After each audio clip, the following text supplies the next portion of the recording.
Well, hello, that's me again. Today is March 27th. It is Monday, and yes, I was planning to do it tomorrow, but then things change. And as you all know, we live in the very interesting times, which is basically a condemnation in Chinese, basically through a cultural tradition, who when they want to really insult and condemn you, it's just, they wish you to live in the interesting times. And the interesting times we live in.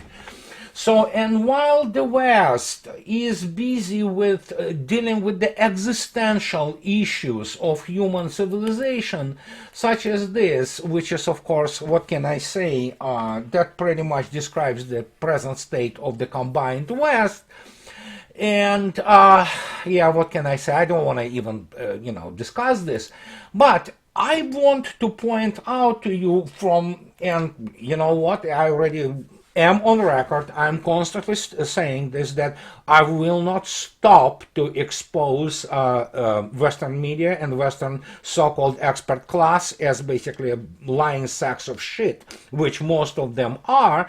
And here is a very interesting thing, which is, of course, presented by none other than Mr. Kishore Mahbubani.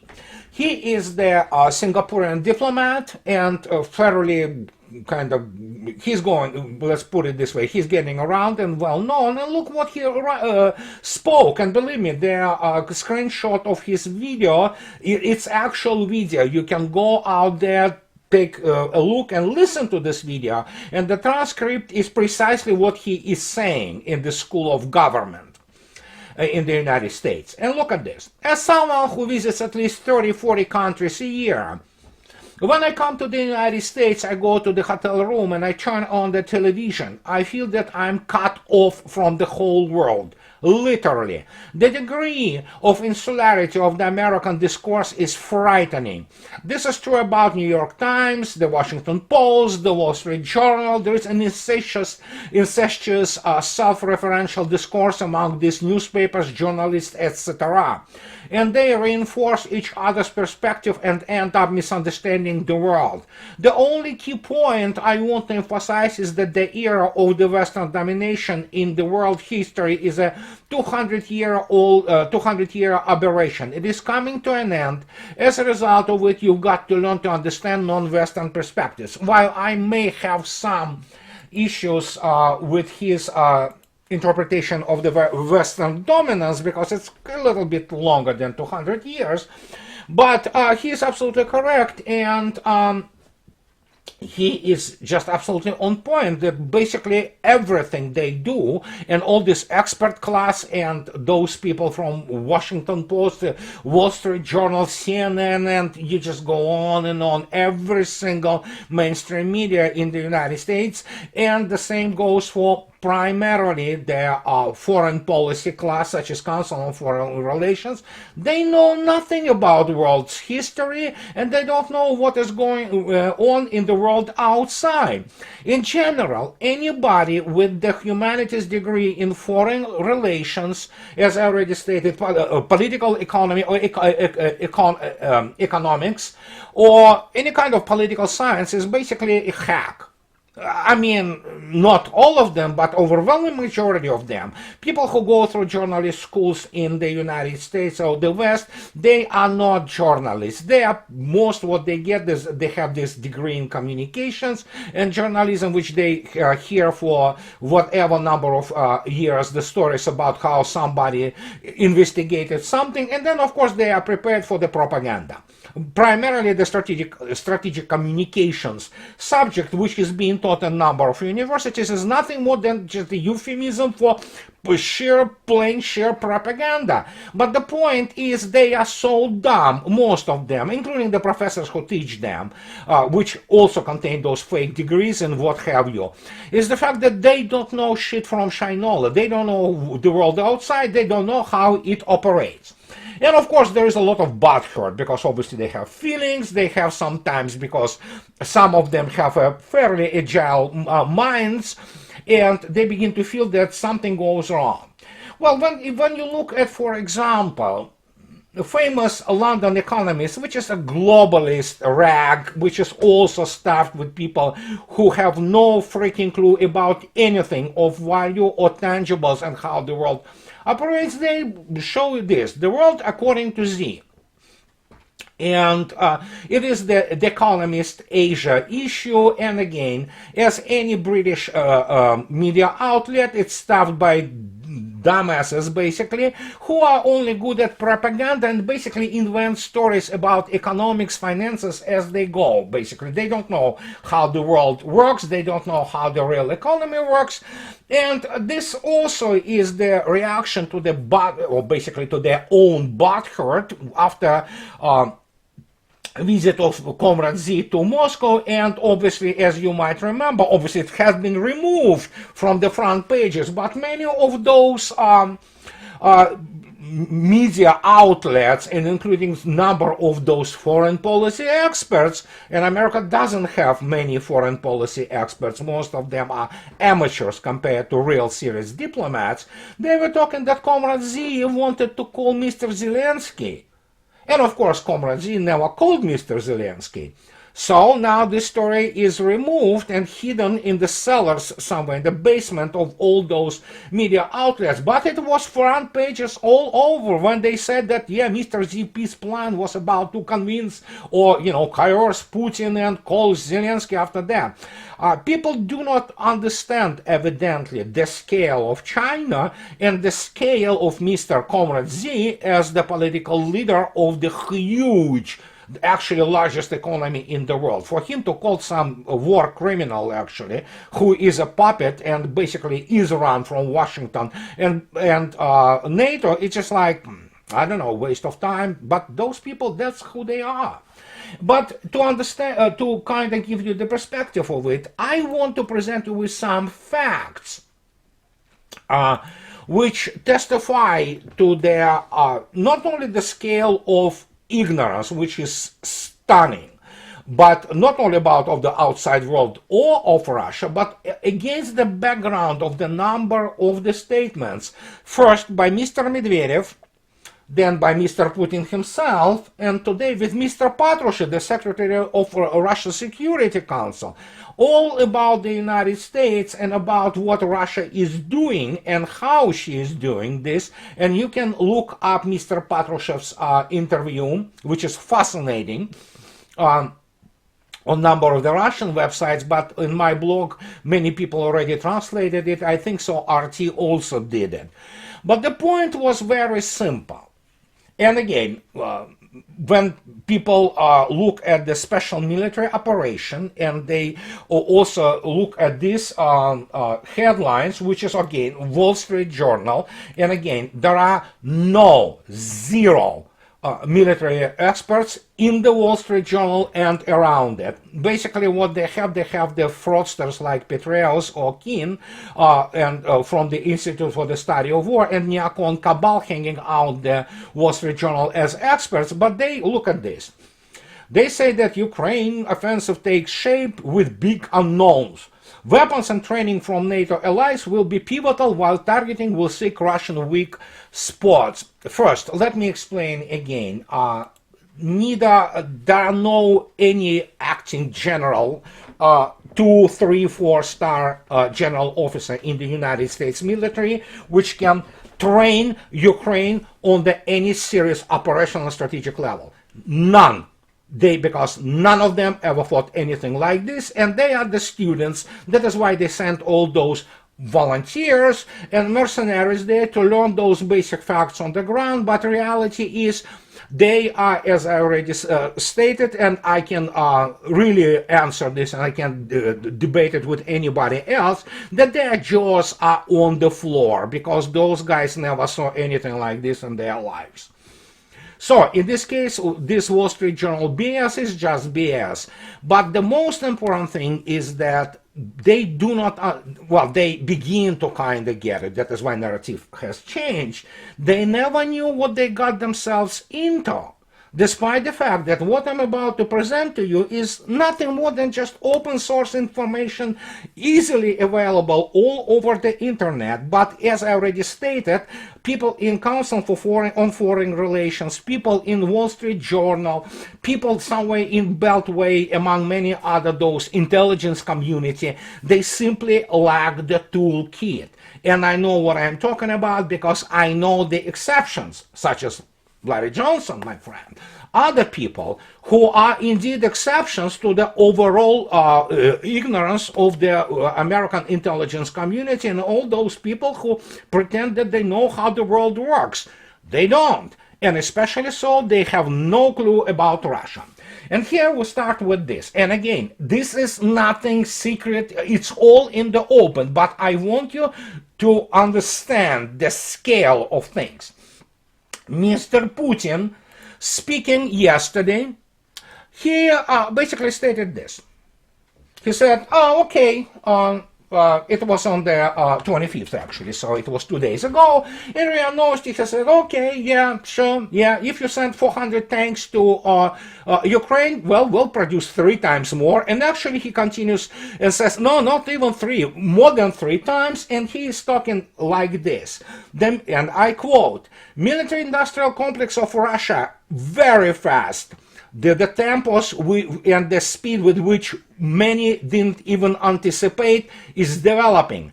And in the same period of time, Russian industry will produce in 3, even more, that number and quantity of the ammunition. And after speaking about the tanks, he states in the same article, yeah, those people who are arsonists, and he talks about NATO and United States, who really lit up this whole situation around Ukraine, they produce 400 or provide Ukraine with 400 tanks. We will produce 60. We already actually produce 1,600 tanks, and as rumor has it, and some confident and very professional opinions say, this we're talking about 1,600 brand new tanks. These are T-90M Prorivs. These are drastically improved T-80s, whatever the new modification of that.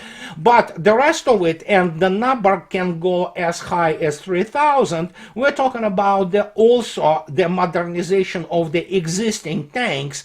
And when you look at this, just like, yeah, sure. And as one of the visitors of my video, in my last video, one of the users and viewers asked, is like, what kind of war the hell Russia is preparing here? The answer is very simple. Russia is preparing for the war to defeat West if it even decides to commit suicide. And she wants to do it with the overwhelming advantage and with the weapon system West have no answer to. And this is what Mr. Patrushev responded to it, and this is what I've been writing for the last 8 years. They do not understand what they are dealing with. Take any economist or Wall Street, big-time honcho, they have no clue what they're dealing with. And that is why we get to this issue. Here it is. As Pepe, my friend, Pepe Escobar says, when he discussed the topics of Xi visit, he said, what has just taken place in Moscow is nothing less than in New Yalta, which incidentally is in Crimea. But unlike the momentous meeting of US President Franklin Roosevelt, Soviet leader Joseph Stalin, and British Prime Minister Winston Churchill in USSR on Crimea in 1945, this is the first time in arguably 5 centuries that no political leader from the West is setting the global agenda. Not only they're not setting the global agenda, they're not invited, and nobody is interested in talking to them. And you can take a look at this headline, which fits perfectly to what I'm about to tell you. You see this? This was 2 days ago, and then suddenly some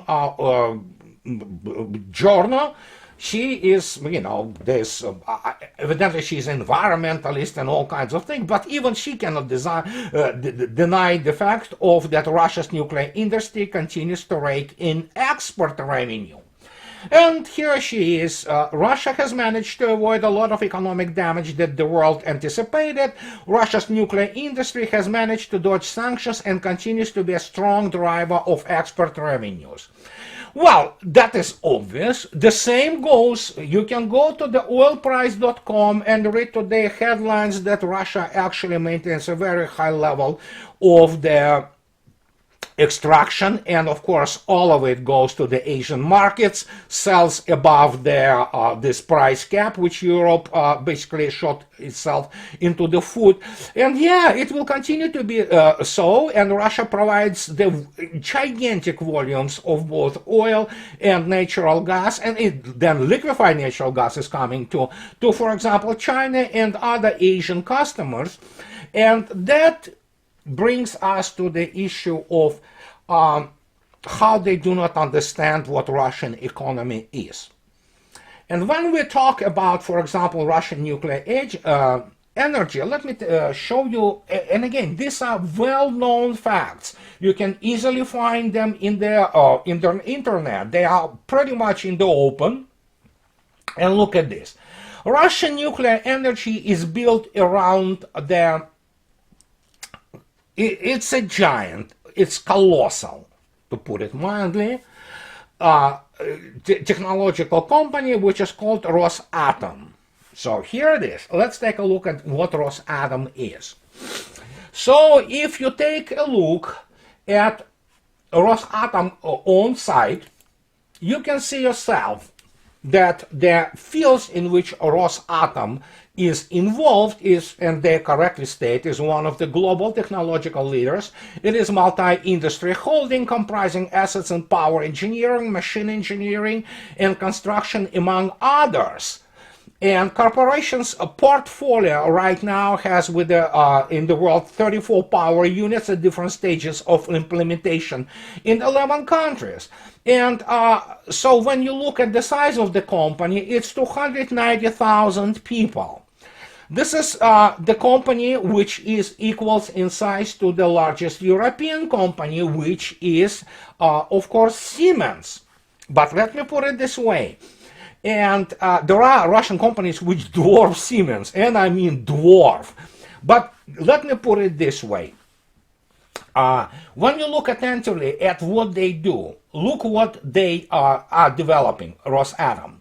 They ventures into manufacturing equipment in isotopes for nuclear medicine, does research, material studies, digital products, manufacture various innovative nuclear and non-nuclear products. You may say, what kind of the non-nuclear products they manufacture? Let me give you just one example what Rosatom does in terms of production, and we are not talking about some kind of the only nuclear power stations, for which, for example, the Rosatom's portfolio for 2021 was 140 billion. This is active portfolio. This is 10-year portfolio. Actually, the whole thing is around $300 billion, and Rosatom actually controls something like about 50% of the nuclear market, nuclear power generation market in the world. It is colossal. It is monstrous corporation. But if you would ask me what do they make, just let me show you something. You see this? This is MS-21. In delivery of Russia Air Company, and this is also MS-21 in the with the PD-14 Russian engines. Rosatom has a direct involvement with this because, as we all know, and it was recorded and well documented, that United States sabotaged some of the composite materials, of which MS-21 is the only aircraft in its class which has the so-called black wing, which is the carbon fiber black wing. Well, guess what? United States sabotaged the delivery of those materials, and it obviously sabotaged it for everybody else, not only from itself. Well, guess what Rosatom did? In 2017, and built 7 large manufacturing plants, which produce now fully Russian-made prepregs and carbon fiber and fiberglass and whatever other composites which are used in aerospace industry. Not that Russians didn't use their composites before. They used it in many places, but now everything in terms of the Composite wing and elements of the fuselage are made in Russia, and it already passed the static and dynamic testing, and that is why the new MS-21 with the made out of Russian composites is already flying. So yeah, that's the power of the company, which obviously produces, also owns this. This is the only company in the world which owns its own nuclear-powered icebreaker fleet. And as you can see yourself, the ships which it has, you can take a look at it. Right now, I believe it has 6 active ships, and even the United States Naval Institute proceedings writes about that what Russia produces in terms of the most capable icebreakers, Arctica class, and of course after that we have the Leader class. Again, Rosatom has its subdivision, which is Rosatom Float or Rosatom Fleet, and it literally runs the fleet of nuclear icebreakers, which are state-of-the-art, with the state-of-the-art Rhythm 400 nuclear reactors, outstanding ships, and yeah, if you look at their displacement, yeah, that's pretty much about 33,000 tons of displacement. This type of the Arctica nuclear-powered icebreakers, obviously Leader, which is coming and is being built on the Zvezda shipyard, it's going to be around 70,000 metric tons. This is basically the displacement of the Prince of Wales or type aircraft carriers of the British or Royal Navy. Of course, with Leader being the icebreaker ship with incredible nuclear propulsion. But then when you go and which brings us to the next thing about, well, here's, for example, United Shipbuilding Corporation of Russia. It's small, I'm being facetious, of course. It merely employs above more than 80,000 people and basically builds everything from offshore platforms to, of course, things of such nature as Yasin-class submarines, or Berey-class nuclear-powered submarines, or for that matter, destroyers or frigates and what have you. So when you look at this, like, okay, that's not a big corporation, but there is another corporation which even in Russia, which even dwarfs Rosatom. But we have to understand that obviously Rosatom is not just basically limiting itself to the issue of manufacturing and developing cutting-edge technologies. For example, you can go to the Rosatom site and you can see yourself a gigantic, this is very small part of the list of the educational facilities and educational institutions Rosatom basically runs, which include programs from all kinds of things to operational issues of the turbine island for NPP, characteristics and design of nuclear fuel, including safety margins. They develop those new quality assurance protocols and programs, security and physical protection of nuclear power plants, and research reactor and cyclotrons. And these are international programs, guys. There are people, thousands of them, going from all countries in the world to study engineering, quality assurance, and things of this nature, inspection, environmental protection. And that's what they do. But of course, we go further, and when you go around Russia, looking at the other things which Russia has as its industries, there is this funny Russian corporation which employs 590,000 people. It is called Rostec. And Rostec, well, yeah, it's almost 600,000 people. It is so huge that I cannot even explain to you how huge it is, because this is the Rostec, which not only produces those airplanes, they also produce this, which are Su-57s, among many other things. They produce this, which is S-400 and S-500 air defense complexes. And when you look at this, just my gosh, what's else out there? Well, here it is. There's another thing out there. This one is puny compared to Rostec. It merely employs 180,000 people, and it is, of course, Roscosmos. And as you can see yourself, Roscosmos does it all. And we are talking about the all kinds of the satellite, civilian satellite constellation, Russian manned space program, Russian development of the space vehicles. And of course, when you look at this, you begin to understand that what Russia does, she runs a gigantic corporate structures, much of them controlled by Russian state and controlling Russian strategic resource. And you understand, my gosh, and people say that this is the economy smaller than of Netherlands or Italy. Well, if you want to look up more, you can go and look up at Gazprom. It's another 600,000 people, and you think, so what? Gazprom sits there with the hand pumps pumping out gas.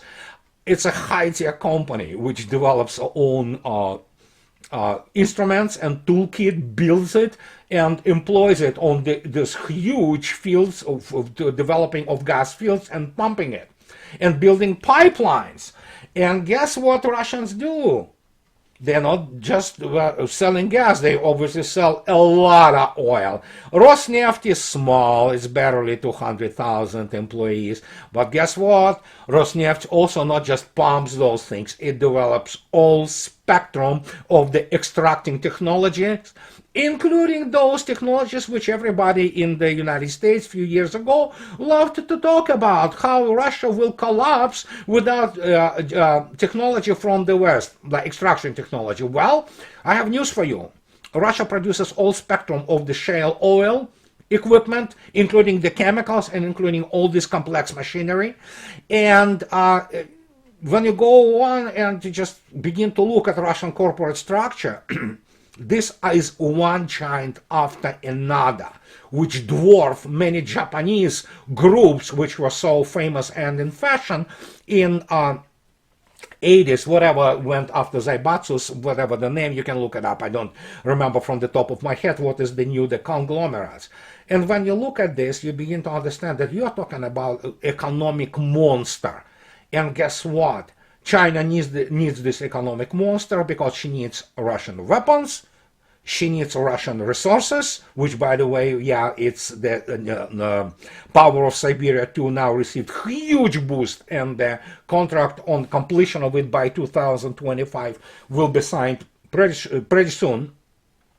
And we're looking also at the agriculture. And when you look at this, you begin to understand that you're looking at the economic monster who is capable not only to maintain a very decent standard of living, and nobody says there are no problems in Russia. Make no mistake, I'm not here to do this, paint the rosy picture. Russia has her own problems. There are some structural problems. There are other issues pertaining to Russian economic come out, so to speak, of the constant sanctions regimes. But Russian economy is growing. Russian industries are growing. And the thing which produces all those tangible, the structure which produces those tangibles, from gas to oil to space vehicles to tanks to state-of-the-art weapons, when you look at this, that is why Mr. Patrushev today not only basically reiterated or corroborated what Mr. Putin says. You want to produce 400 tanks, we'll produce 1,600. You want to produce 1,000 tanks, we'll produce 4,000. And Russia can do it. And I can tell you again, we are talking this year alone around 3,000 tanks, give and take. So, and we're talking about out of the 1,600 will be brand new ones, and how many will be modernized? You know, you put the good new infrared, you put new good night vision, you put new good ballistic computer and good gyros, stabilization of platforms, and there you go, you have an excellent tank, even if it's the older ones. So, and when you take a look at it, you understand why Mr. Patrushev today, I mean, people think that it's a joke. No, it's not a joke. I wrote a book about this 2 years ago, and today when Mr. Patrushev says that Russia is not going to try to help the United States to prevent this disintegration, but when he speaks about disintegration and collapse of the United States and the combined West, he's absolutely correct that the United States wants to remove the European Union as its competitor, which is correct. But the problem is, of course, we are looking at stagnating and, in many respects, disintegrating economies in the European Union. Well, you can take a look at what is happening now in France, and yeah, their clean energy thingy is killing basically United States and European Union. So, hey, and Mr. Pasha stated, we're not going to help you preventing collapse of your societies. And there you go. Simple as that. Why Russia can say this and why Russia continues to be calm and nonchalant about this whole situation is very simple. When you have this colossal industrial base and you have those colossal corporate state-owned primarily, there are some obviously private investors, structures which can produce and produce anything. So why would you worry about it? And Russia was insulated from the get-go. And that is why Mr. Patrushev says that basically we are not repeating the mistakes of the Soviet Union. But there is another thing. If you look at those gigantic corporate structures of Russia, you will notice that most of them kind of have the genesis. The years were 2006, 7, 8, some 2009.